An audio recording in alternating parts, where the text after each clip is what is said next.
I now hand the conference over to Mr. Ashish Kanodia from Ambit Capital. Thank you, and over to you, Mr. Kanodia. Thank you, Rituja. Good afternoon, everyone. Welcome to the 4Q FY21 earnings conference call of TTK Prestige Limited.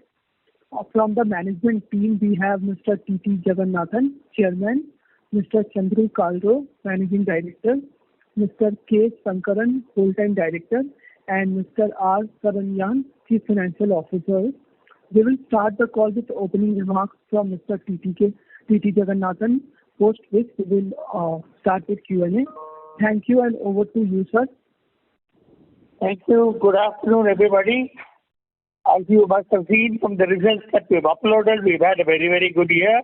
In fact, this has been the best year, considering that we had 2 months of COVID and only 10 months of operation. It has been our best year, and also the quarter 4 has been our absolute best quarter. Not nearly comparable to last year, but in comparison to all 4 quarters, it has been the best quarter. Our EBITDA growth has been very strong, and free cash growth has been very strong. And so I'm very happy with the results. Now we take your questions. Hello. Before taking the questions, I'd like to make a customary safe harbor announcement. Dear investors, thank you for joining this call. This conference will be open to questions. We already put on our website and also circulated the results, the gist, and also extracts from director's report. During this question and answer session, there may be some futuristic statements that are made by the management in response to some of the questions. But these are intentions of management, and the best efforts will be put in by them to realize and goals. The success in realizing these goals depends on various factors, both internal and external. Therefore, the investors are requested to make their own independent judgments by considering all the relevant factors before taking any investment decision. Now, let us move to question and answer session.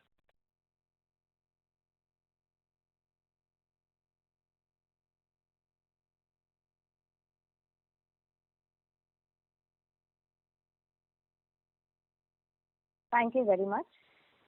We will now begin the question and answer session. Anyone who wishes to ask a question may press star and 1 on the touchtone telephone. If you wish to remove yourself from the question queue, you may press star and 2.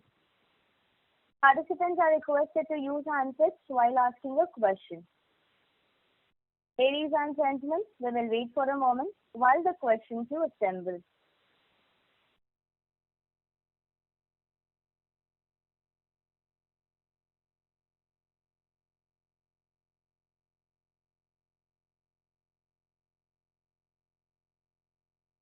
The first question is from the line of Ravi Swaminathan from Spark Capital. Please go ahead. Hi, sir. Good afternoon. Congrats on a good set of numbers. My first question is with respect to the kind of price increase that we have taken across cooker, cookware, appliances. If you can do a broad overview, given the fact that commodity prices have gone up. And are these price increases enough as of now, or would we take more price increases given the fact that raw material pricing have been on an increasing trend? And can we maintain our gross margins in FY22? So basically, if you can give a view. Okay. The commodity cost increases have been happening since September and October of last year.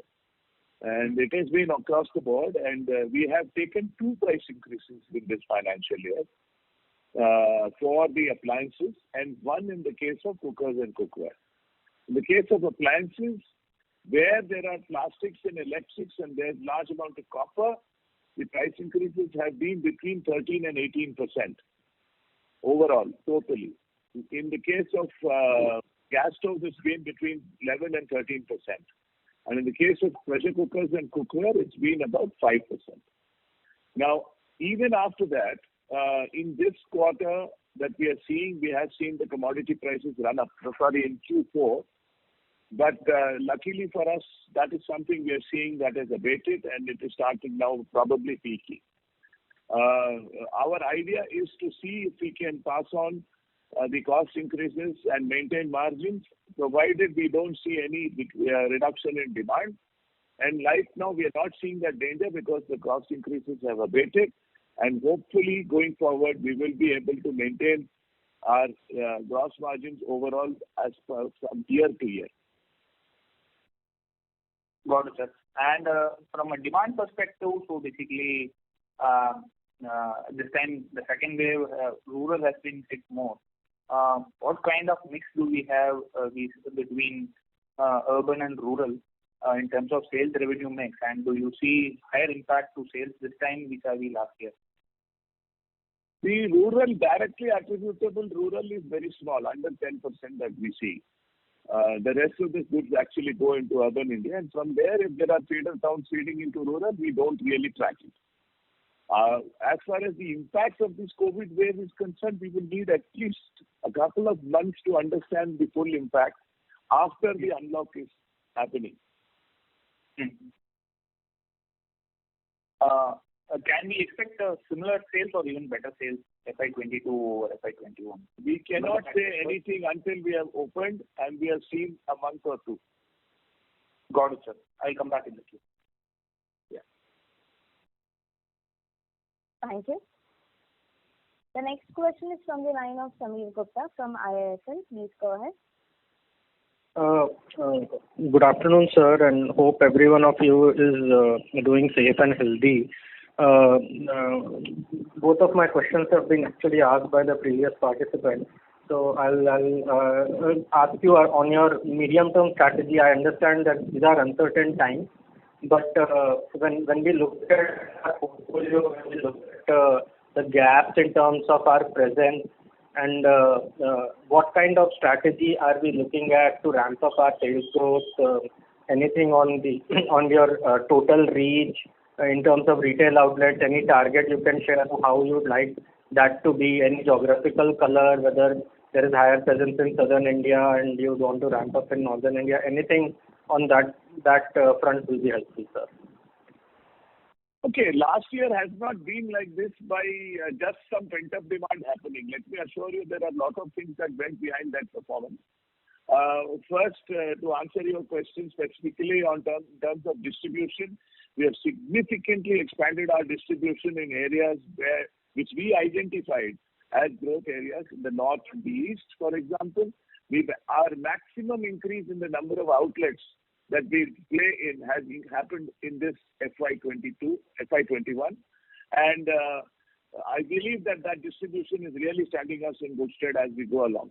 All our channels have fired well in Q4, and the way we are looking at it, we will continue our journey of innovation.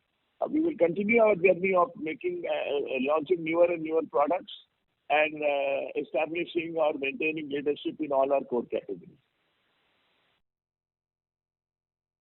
Thank you, sir. And just to follow up on this, so when the distribution has seen the highest increase, has it also got to do something with the disruptions in the unorganized and the smaller players, and that has facilitated us in some way, and maybe tomorrow in more normal times it will be that much more difficult to continue on this journey?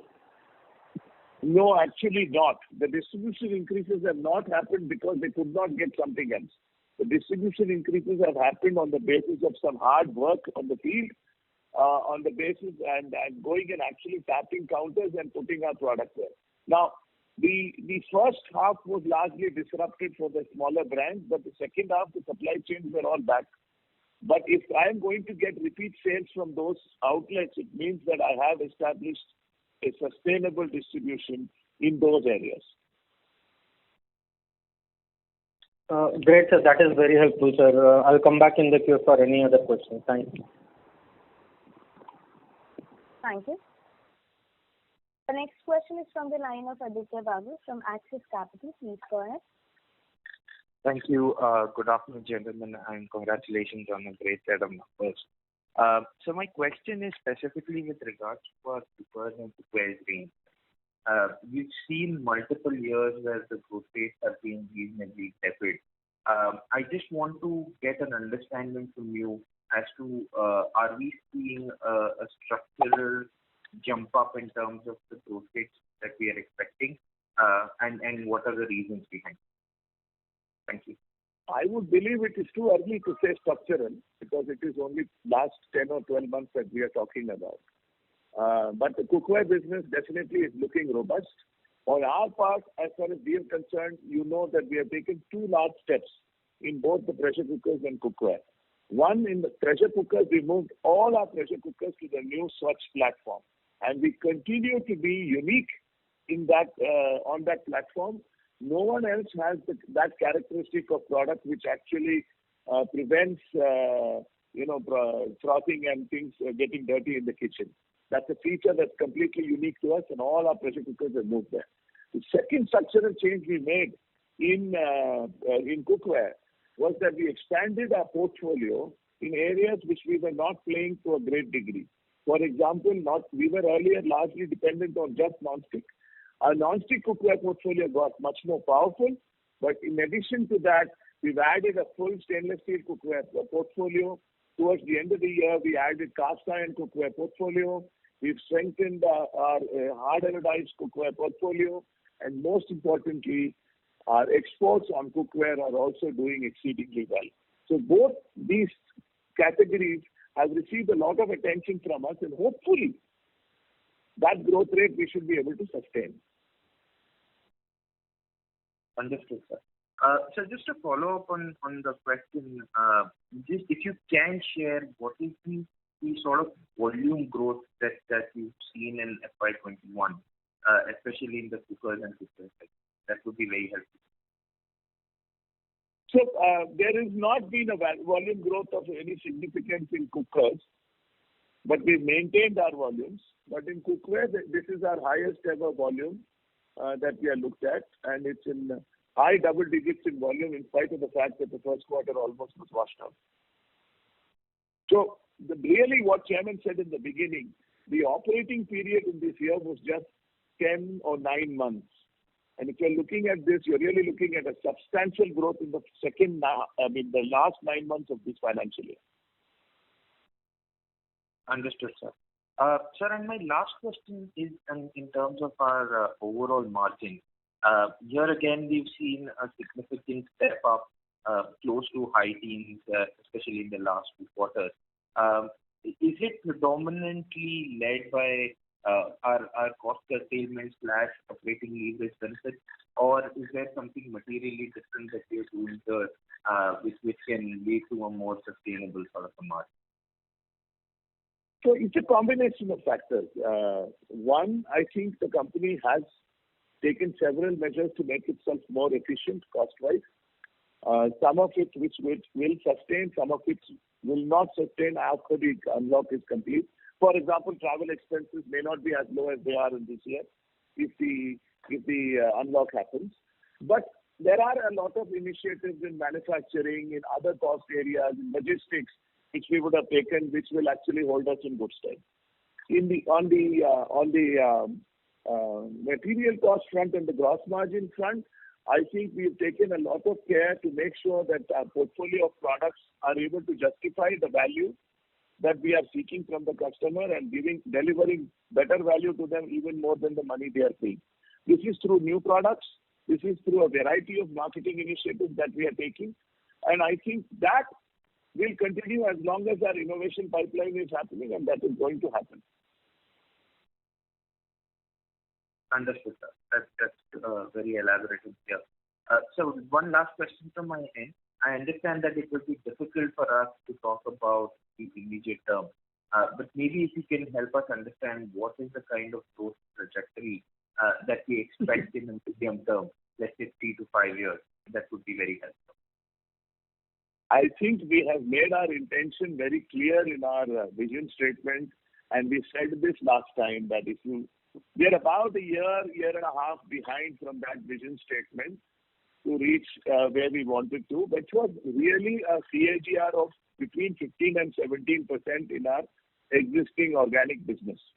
And I think that is what we will strive to maintain. However, we are going through some very difficult, unpredictable times for the last 2-3 years. And what you are seeing, therefore, is a combination of those things playing out.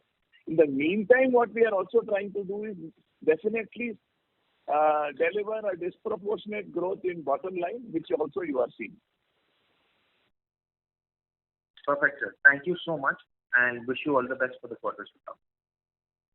Thank you. Thank you. The next question is from the line of Bhavin Vitlani from SBI Mutual Fund. Please go ahead. Thank you for the opportunity and congratulations for great set of numbers. So my question is on both cooker and cookware. It will be useful to understand the market share that we had during the year, how it has moved over the last 1 year. So market share numbers are not yet come for the year yet. And the market share numbers are really can only give you trends and not anything else. From a trend perspective, the reason I'm saying that also is not because of anything else, because all channels are not covered and channels are proliferating every day. So from a trend perspective, if you see, we have gained market share in both pressure cookers and cookware, and I would say at least 100 to 150 basis points in both. But I have not got the figures yet for me to say that with any degree of confidence or certainty. But the way the trends were for the first 3 quarters, we are looking at a growth in market share. Thank you so much. So this is useful. Second, for the appliances portfolio as a whole, we had set a target of doubling over a 5-year period. Could you walk us through which are the specific segments that will drive the growth, and if you could also add the initiatives that you spoke about in terms of new products in the kitchen side, especially the hobs and in the newer area, that will be useful to understand.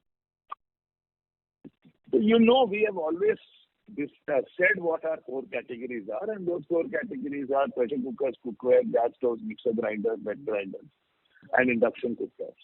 Now, which category we will use when, I don't think is a matter I would like to disclose here because it is competitively sensitive. Because the strategy has always been to come out with products and offerings which are significantly better and which stand out in the crowd. These are very competitive categories. And that has been the strategy, and that is the strategy which will be followed. Combined with a marketing effort, a distribution effort, that will follow with it. Sure. This is last question on specific category, which is mixer grinders. That is a category that we are actually seeing a lot of competitive intensity building up. Could you help us understand the initiatives that we are taking to defend and grow our market share in this category? So the good news and bad news is we are not yet leaders in the mixer grinder. So we are the ones who are the aggressors there, and it is definitely getting more competitive as we go along. There are some very well entrenched players in the market. We are also coming up with our own set of offerings in this market, and this is a stable, high growth market, and we are also seeing that customers are buying more expensive products in this category, which means that the customers are open to innovation, and that gives us our sense of opportunity in that category. Sure. Thank you so much for taking the questions. Thank you. The next question is from the line of Charanjit Singh from DSP Mutual Fund. Please go ahead. Hello. Hi. Sir, can you hear me? Hi, sir. Yes, we can. Sir, yeah, if you can just help us understand in terms of the channel mix for the quarter and for the full year. And we have seen, earlier a very significant increase in proportion of sales from online. Has it stayed at that 25% or it has increased more in Q4? That's my first question. So I wouldn't be able to give you all the details of the channel mix, except that I can tell you one thing, that all our channels have grown in the Q4. And in fact, the other channels, other offline channels have grown faster than the online channels. That I can tell you. Overall, today, online is less than 20%. It's 19% to be precise of our business. Okay. And so what proportion would be contributed right now from MFI channel? It is very small. Okay.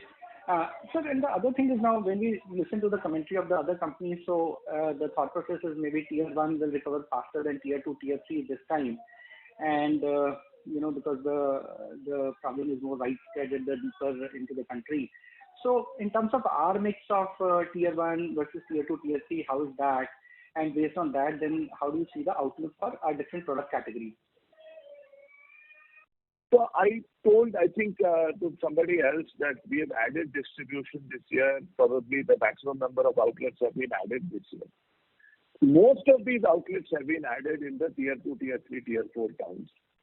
And our idea is to make sure that our penetration in these towns goes up and up and up. Because we do believe that the growth rates are faster in those geographies. Having said that, I don't think there's been any significant shift towards tier 3, tier 4 towns last year, because the benefits of these will accrue in the years to come for us. But yes, there has been some growth in those areas, and we have grown faster in the smaller pop strata than in the larger pop strata. But growth has come everywhere. Okay. Fine, sir. That's all from my side. So thanks for taking my questions. Thank you. The next question is from the line of Kunal Seth from BNK Securities. Please go ahead. Yeah. Hi, sir. Thank you for the opportunity. So my first question is pertaining to the distribution, that you mentioned that you have, got significantly on distribution. So I just wanted to check on, how do we measure? Is there a room to, how do you look towards this? Is there a room to improve distribution further? Is there a matrix where, you have reached an X number of outlets out of total number of outlets in terms of reach that you follow? Or if you can give us some sense on that? There is always room for improvement, and I do believe there is enough headroom to get more and more outlets as we go, and we are still looking to increase that distribution.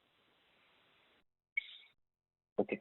And sir, secondly, on the cooker and the cookware category, what would be your assessment of a fair number in terms of growth that these categories can grow at? And given the distribution and the product action that we have taken, is it fair to assume that TTK has ability to outgrow the market for the next few years, and given that we have dominant position in these markets? That is the intention. These are our core categories. See, pressure cookers are a very mature category. We're talking about an urban penetration in excess of 90%. Right. So therefore, cookware is not that heavily penetrating, but it is. Now, when these are very mature categories, in the past we had at best high single-digit growths in the category. Right? And in cookware also we had low teens growth in the category. That is where the categories are. Now, when we are talking about the 17-18% or 15-17% growth, we are obviously trying to see whether it's a good year or bad year. We are looking at see how we can beat our peer group. Right? And when I say that my market share has gone up, it means that I have grown faster than my peers. So that is the attempt, and that's what we'll try and do. Sure. Thank you, sir. Thank you. Ladies and gentlemen, anyone who wishes to ask a question may press star and 1. The next question is from the line of Aniruddha Joshi from ICICI Securities. Please go ahead. Yeah. Hello, sir. Thanks for the opportunity. So just wanted to your view on this. E-commerce was probably less than 5 to 7% of sales around 5 years ago, and now it is nearing 20% of sales. So if e-commerce continues to grow, do you see that the consolidation in the distribution channel can have impact on companies' pricing power in long term? So let's say if e-commerce or online channel becomes the way it is growing, if it crosses 35-36% of the overall turnover, do you see any risk in that? And what would be the strategy of the company in that case? We have constantly worked on de-risking our channels over a period of time. You are aware of that. Now, the e-commerce growing is a matter that is not in our control. That is a customer change that is irreversible. But having said that, the e-commerce itself is evolving. The number of ways in which a person can buy digitally, e-commerce is now transforming into digital commerce. The offline stores are looking at capturing the digital commerce. So there's a lot of evolution that is happening. There's a lot of churn that might happen. Our idea is to be present where the customer is going, and as long as we can be present where the customer is going and actually deliver a good experience to the customer, we believe we are on the right track. Rest is up to the customer. We are here to serve the customer. Okay. So another question: what would be our market share, let's say in offline channel versus the online channel? So at least we have seen in consumer staples that online channel, though the pricing power becomes a question, but still actually the competition is low in e-commerce.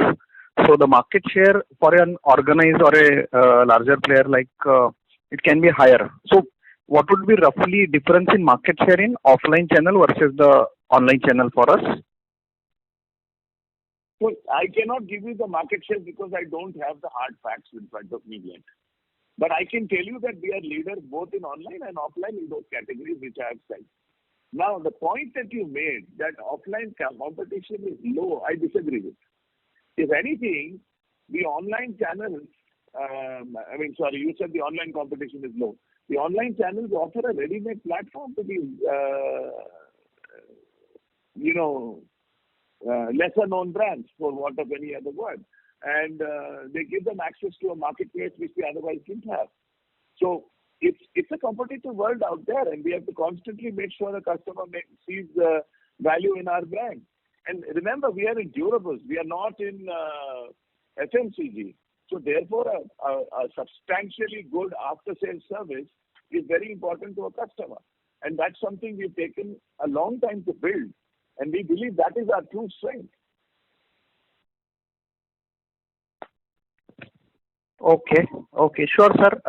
Just last question. In the opening remarks, you indicated about the price hikes across product.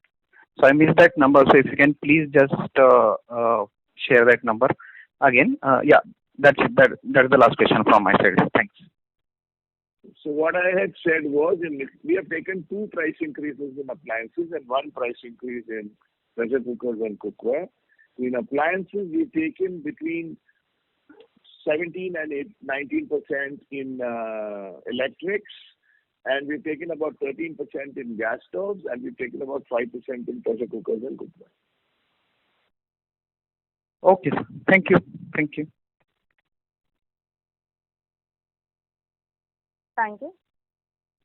The next question is from the line of Achal Lohade from JM Financial. Please go ahead.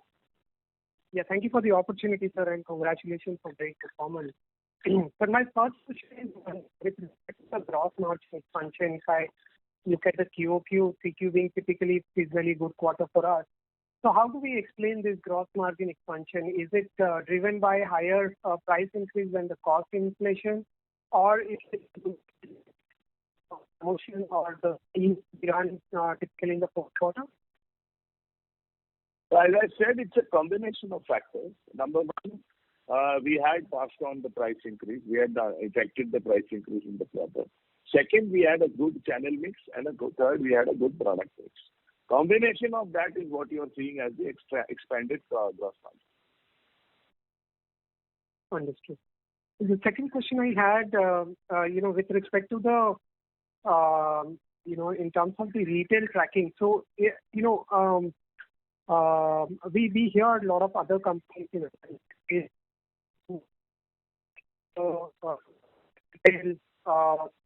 not able to hear you. Can you speak again? Is it better, sir? Can you hear me now? Yes, I can hear you now. Sorry for that, sir. My question was, a lot of other appliances companies are talking about they're able to track the retail sales through their distributors or dealers. So where are we on that aspect? Are we able to track our retail sales? Like you mentioned about the rural sales actually partly happens through urban. So is there any way to track? Have we worked on that aspect, and where are we on that? So we have a full distribution management software with which we track our sales from our distributors to our retailers. This is very well in position. We have our dashboards from our large format stores, which actually help us track our sales. We have our dashboards with the online platforms, which help us track our sales. We have, with rural, we have a dashboard which helps us track our sales. So virtually all channels, we are tracking our sales to the last outlet. We are not able to track completely from there the tertiary in terms of the general trade. The tertiary from our large format, we are able to track. Nobody can. Is that the question you had? Right. Understood. So basically, the retail sales are not able to track, but the sales from the distributor or from us to the retailers we are able to track. I hope I got it right. Yes, correct. You are right. And with respect to the categories like cookware, what is the stainless steel mix? Because I remember sir talking about the stainless steel is more durable, so the growth could see an impact, even though immediate growth could be larger. So just sort of from stainless steel products for cooker and cookware, respectively. In terms of cookers, it's about 70-30. In terms of cookware, it's 90-10 in favor of aluminium.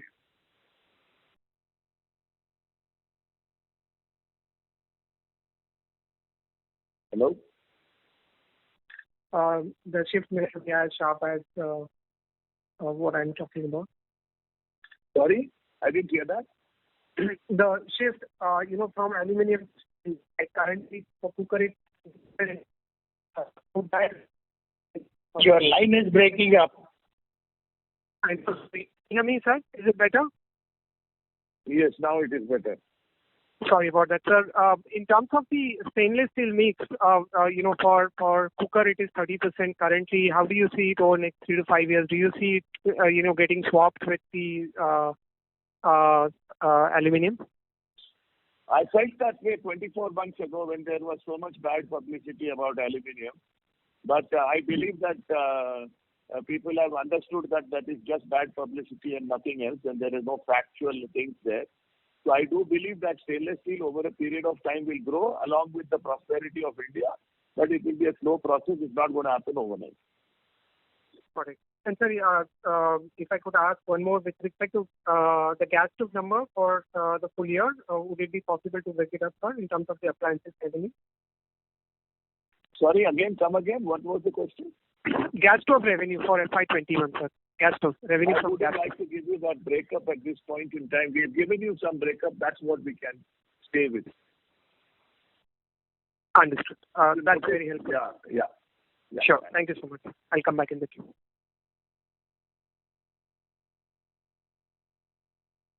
Thank you. Ladies and gentlemen, to ask a question, you may press star and 1 now. The next question is from the line of Disha Sheet from Annual Wealth. Please go ahead. Sir, I just wanted to ask the gross margin expansion which we had in this quarter, is it sustainable for the next quarter? And have we taken again the price hike for the increase in commodity prices for Q1? I'll answer the second one first. No, we haven't taken any more price hikes. We were believing that with the rate at which the commodity prices were going up, we might need one, but since they started abating, we will not require any more. In terms of sustainability, our margins that you have seen in Q4 has a combination of factors, as I said, and if those combination of factors stay, it will sustain. If there are any major channel churns, then we'll have to see how it goes. Okay. And sir, just last 2 questions on demand outlook. How are you seeing the demand for our products? Like, is it affected due to lockdown, or the momentum of work from home demand continues? See, right now there is nothing that is working. Even the online channels are not able to work without a problem.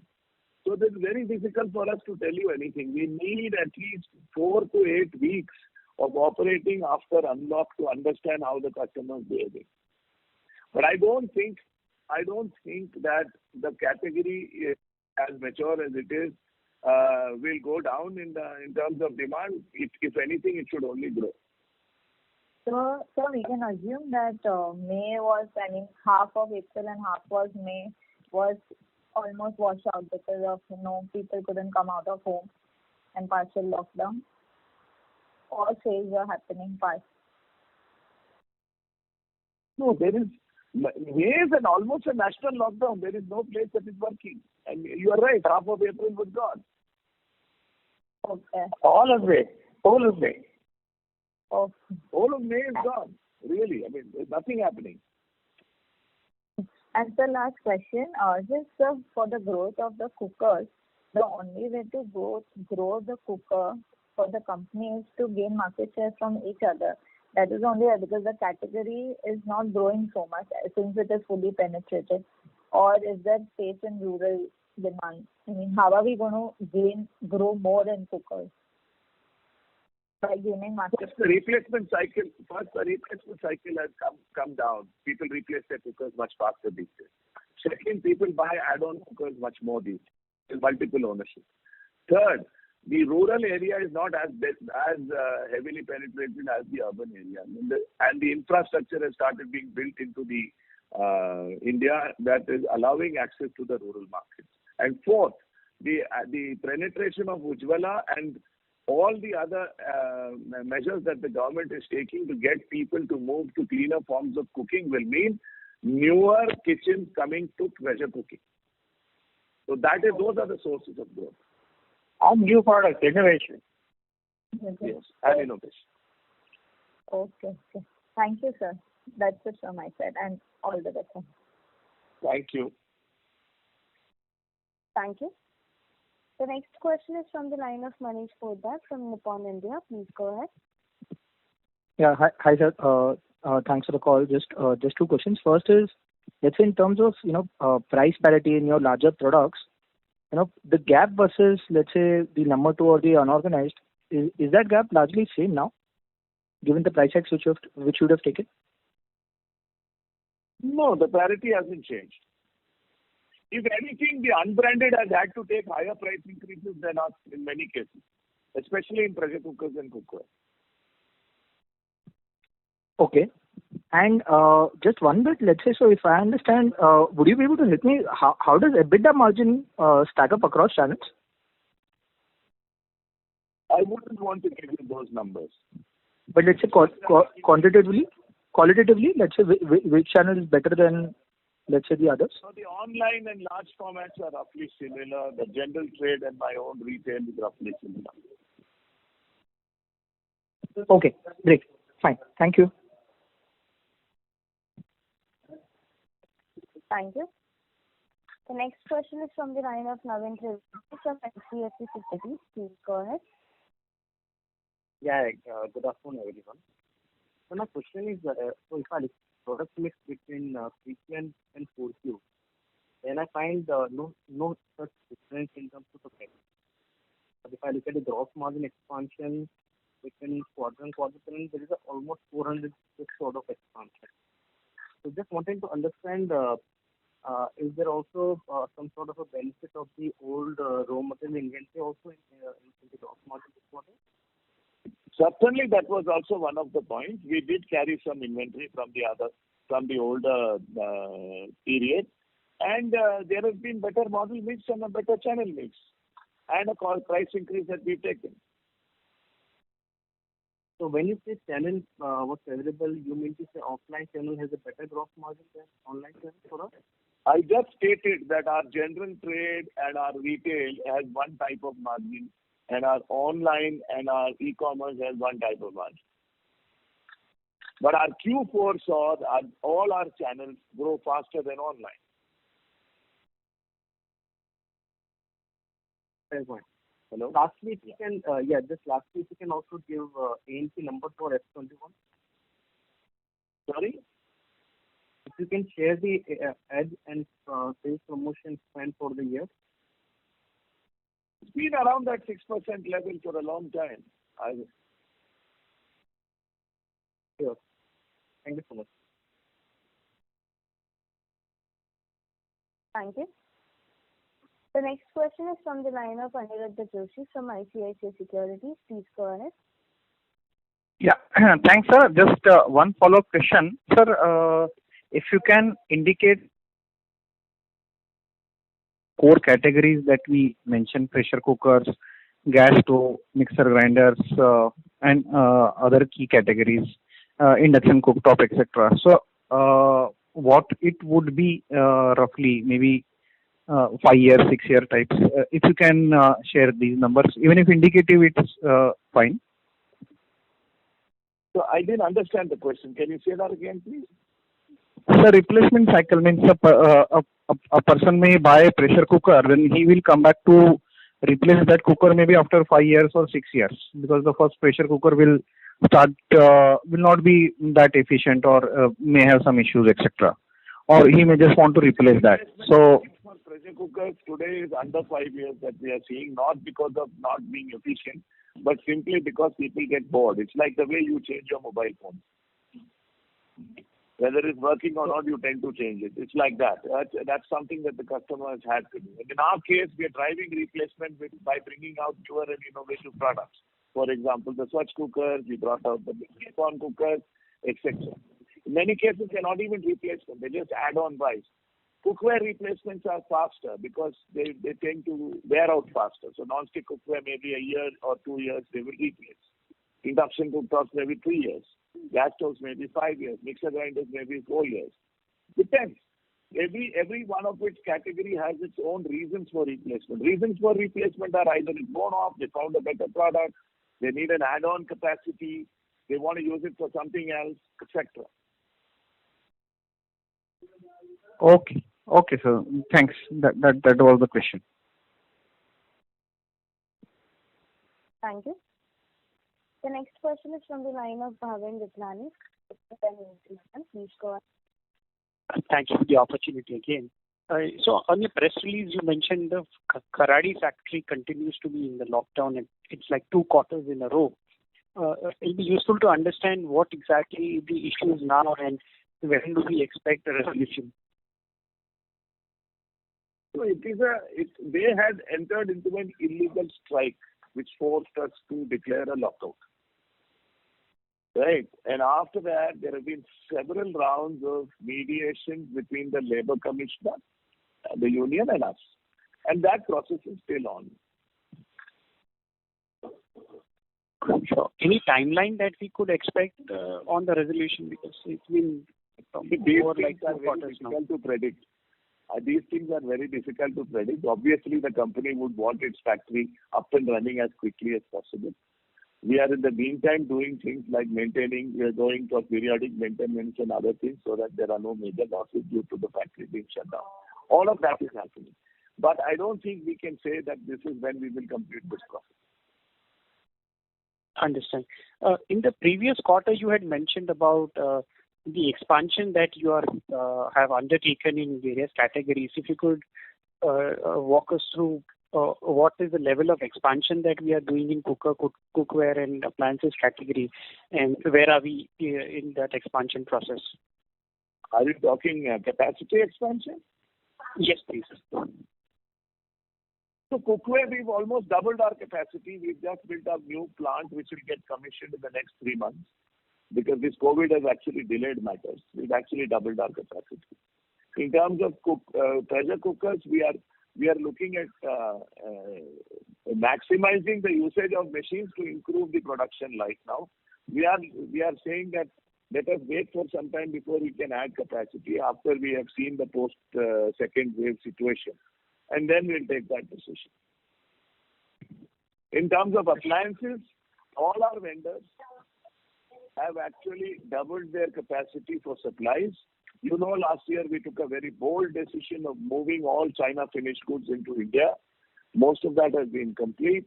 Those capacities have been set up. So when this lockdown opens up, we will have those supplies coming in. Our supply chains are in place. Sure. The last question, what will be the revenue share from our own stores, PSK, and how are we seeing in terms of store expansion and our increase in the share?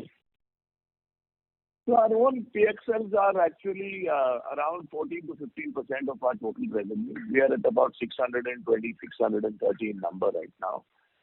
And we are looking at seriously putting in all efforts to make sure that our expansion program on PXL accelerates in the coming years as we go along. We believe it's a seriously it will help the brand as we go along. Sure. And what percentage of these 630 numbers will be owned and the franchise ones? 98% or 99% are franchise. Okay, fine, sure. Yeah. Thank you so much for taking my questions. Yeah. Thank you. The next question is from the line of Srinidhi Karlekar from HSBC. Please go ahead. Yeah, hi. Thanks for the opportunity and congratulations on great set of numbers. Sir, just couple of questions on cookware category. Sir, given your current product portfolio, how large is this cookware market according to you, and how fragmented is the market? You're asking how big is the category? Yeah, so the 300 crore ballpark revenue we have, right? So considering those only, how large is the addressable market that we have? We believe the addressable market is in excess of 2,200 crores for pressure cookers and in excess of around 1,400 crores for cookware. 1,400, 2,200 and 1,400 crores, you said. Okay. Yes. And it's I presume it is extremely fragmented, right? Like top 5 players could be. No, that's 1,400 crores which I told you. Sorry to interrupt you. Non-stick cookware is very much smaller than that. It's less than 8, but it's about 900 crores if I'm right. And then there are other variants of cookware like stainless steel, cast iron, etc. Okay. Yeah. And sir, in terms of product portfolio in this entire cookware category, does our current portfolio largely addresses the market, or there are you would say there are still meaningful gaps? So there were gaps, which is what we're trying to address, which is what I said. We've got into stainless steel cookware in a big way, which is a growth area. We're talking about expanding our anodized cookware base. We're talking about getting into cast iron, which we have. And we are looking at newer segments of creating newer subcategories as we go along. Right. Fair enough, sir. And sir, one question on demand elasticity to prices. Sir, according to your own experience over decades, how does consumer react to such a steep price hike according to you? Maybe in 12-13 we had similar price hike, I presume. So and how is it different between cooker and cookware, and how is it different in appliances? Would you say appliances is much more category which differ as consumer buying can happen compared to, say, cooker and cookware? Yeah, India is a value-seeking market. The value-seeking customer will see through if you are trying to rip him off or rip her off with price increases that are not justifiable. TTK Prestige has always adopted a fair pricing policy, a cost-plus policy, so that we can deliver value to the customer always and make sure that our market shares are protected, if not grown. That is the way we have approached the market, and the Indian consumer has always been value-seeking and has always responded positively to that. Right. But sir, do you the question is really, do you think the 10% hike can cause a deeper consumption by a year? Well, because after the price hike, we have seen a fourth quarter, as you have seen, and I don't think that has that has created any problem for us. Okay, great. Thank you for answering my question. All the very best, sir. Thank you. Thank you. The next question is from the line of Bharat Chhoda from ICICI Securities. Please go ahead.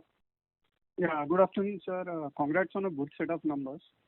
Just wanted to understand more about the export business prospects and whether we would have the sufficient capacity to cater to this demand. If you could provide more color on that. Well, they have built the capacity to cater to the expanded demand that we have seen, and I think we are largely covered for this financial year at least. As soon as we unlock, we are going to reassess that. It's a continuous process. Our exports are doing well, and we are looking at the next couple of years as a strong window of opportunity for export business. Okay. And sir, could you provide us the manufacturing and outsource mix that we have overall? 48-52. 48 manufacturing, 52 is outsourced. Yes. Okay. And sir, what would be the capex for FY22? Around 50 crores for now, but that's a dynamic figure. If we need more, we have cash. If we need to do more investments, we'll always be happy to put it back into the business. Okay, so thank you. That's all from my side. Thanks. Thank you. The next question is from the line of Nitesh Shah from Motilal Oswal. Please go ahead. Yeah, thanks for the opportunity. Just two questions from my side. First, if you can just give us some update on your home cleaning business and the water purifier business. How is that shaping up for FY21 and the plans going forward? And second question was, if you can give us some sense on what will be the contribution of products launched in the last 2 years as a percentage of revenues? So the home cleaning business we have divided into two parts, actually three parts. One is the electrics, like vacuum cleaners and things like that. The second is the non-electrics, which are the spin mops and cleaning accessories like that. And the third are the water purifiers. Now, the vacuum cleaners have done extremely well last year. We've expanded seriously on distribution in terms of the non-electrics into supermarkets, etc., and key geographies. It's still work in progress as far as I'm concerned. The COVID has not been helpful in this. And the third part is water purifiers, which unfortunately we've had supply chain constraints. Otherwise, we have some very differentiated products. Hopefully, as soon as we unlock, that is a big area of focus for us. Again, there's a lot to be done. We haven't yet achieved much there, to be honest. Sorry, what was the second part of that question? Hello? Hello? Hello? Hello. So what would be the size of the business now? The cleaning solutions? Yeah, all put together. It's about 75-78 crores right now. Understood. And we are on track to achieve the 500 crore target that we had set out over the next 4 years. We have set 300. We have set 300. We're slightly behind schedule thanks to this COVID. But hopefully we will do something to make up for this lost time through something else in terms of new products. Yeah. Sure. And so the second question was... We are committed to that number. We want to get there. Got it, sir. Got it. And so the second question was, if you can just let us know, the products launched in the last 2 years, how much do they contribute as a percentage of revenue? I don't know if I have that number ready, but I mean, if you look at pressure cookers, I think 90% of our pressure cookers have been launched in the last 1 year because the entire platform has been transformed into Swatch. So, I mean, I'm not sure if I can give a number, but yes, the new product launches we've had in each of the core categories, we've had significantly successful new product ranges that we have launched. We don't launch products, we launch ranges. And in many of the categories, between 20 and 30%. In cookers, particularly because everything was moved, probably almost 90% of our sales is now on the Swatch platform. Got it, sir. Thank you so much, and I'll come back. Thank you. The next question is from the line of Nirav Vasa from Anand Rathi. Please go ahead. Hello, sir, and thank you very much for the opportunity. Sir, my question pertains to the prestige lifestyle products which we are marketing as a super premium category of kitchen appliances. So any kind of, I understand that business is in very initial stages, but any numbers can you give for that particular category and kind of growth and the marketing spend that we can do for that category exclusively? That would be helpful. Yeah, actually, unfortunately, we have not been able to expand beyond what we had 2 quarters ago because of various constraints. So I don't know if I can answer that question now. Maybe a quarter later we'll be able to get a better hang of where we are on this. Thank you, sir.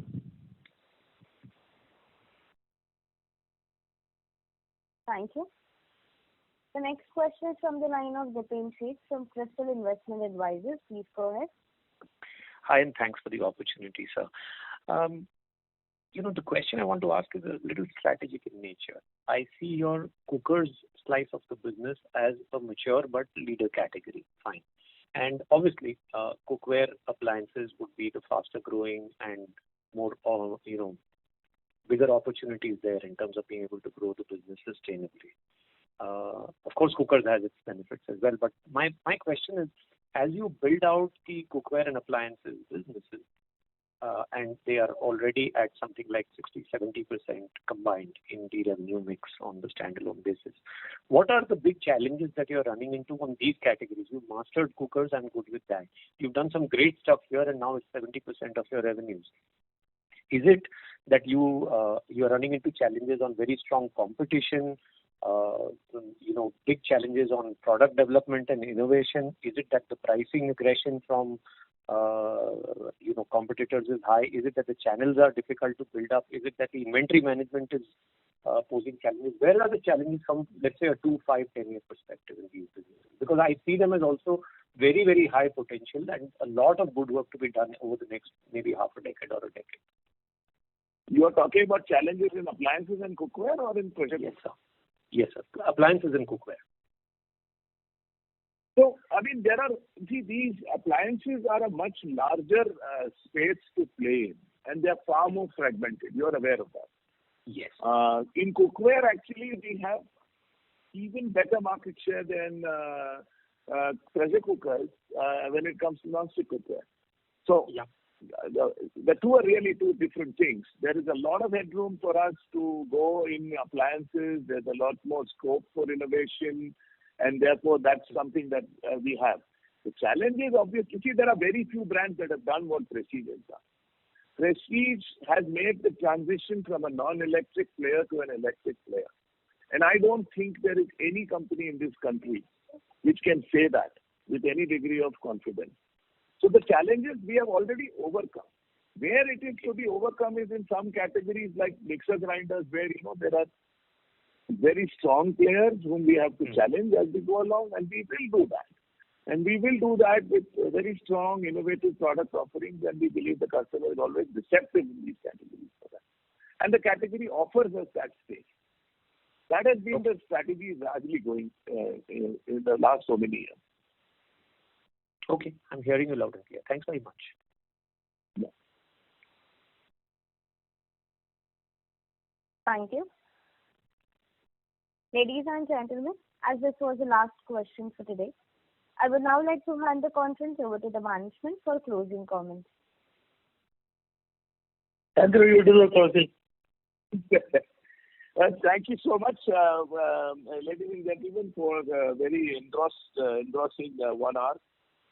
Yes, we've had a fantastic quarter and a very good year, and hopefully the unlock shall bring in a new and buoyant market for us, and we hope to continue to do as well as we have. We have all the other ingredients in place as we go forward to meet that growth challenge. Thank you very much again. Thank you. On behalf of Ambit Capital, that concludes this conference. Thank you for joining us, and you may now disconnect your lines. Thank you.